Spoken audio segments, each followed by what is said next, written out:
Do you want to play a game? It's gonna involve a lot of blood and screaming. And in the case of Saw X, the game got a little bit too real. At last count, 96 people have died during the course of the 10 Saw movies to date, most of them killed by the death machines built by the vengeful serial killer John Kramer, aka Jigsaw. In case you weren't around during the peak Saw years of the 2000s, here's the skinny on Kramer's killings. Jigsaw, out of a sense of righteous indignation, locks desperate or wicked people into timed death traps that will kill them in a matter of minutes, unless they solve a puzzle or two. He usually gives people a means to escape, but it often involves a good amount of self-mutilation. Think of it as the world's worst escape room. Jigsaw would call these death traps games, as if that made everything A-OK.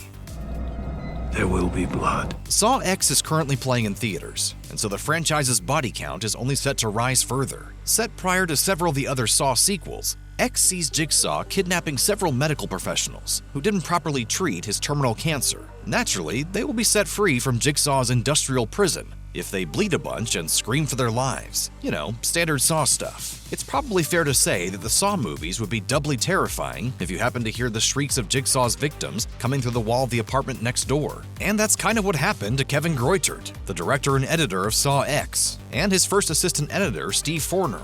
When they were putting together the movie's final cut, they ended up getting in trouble with the cops. According to a new article in NME, Greutert and Forner were in their editing suite in North Hollywood, California, when the LAPD pounded on their door, demanding to know who was being tortured in there. Evidently, the scene in question involved a victim who had vacuum tubes affixed to his eyeballs.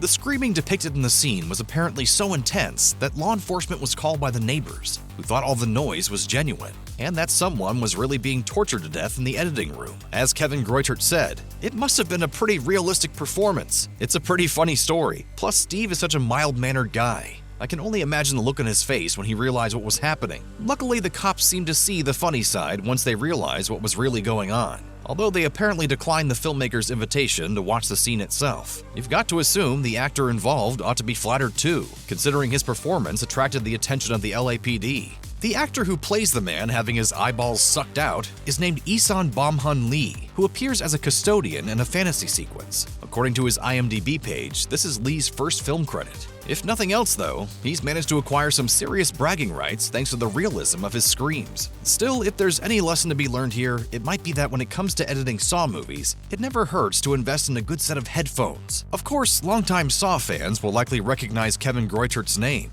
The director of the latest installment is an old hand at making Saw movies, having previously directed Saw 6 and Saw 3D, and edited the first 5 films in the franchise. Indeed, the new movie's producers never even considered anyone else for this project. Greutert might have been used to all of the screaming and wailing one usually finds in a Saw flick, but the neighbors of that North Hollywood editing suite clearly weren't. Hopefully the LA cops have written all this down somewhere, or they'll be responding to reports of an alien invasion once the next big sci-fi blockbuster enters post-production.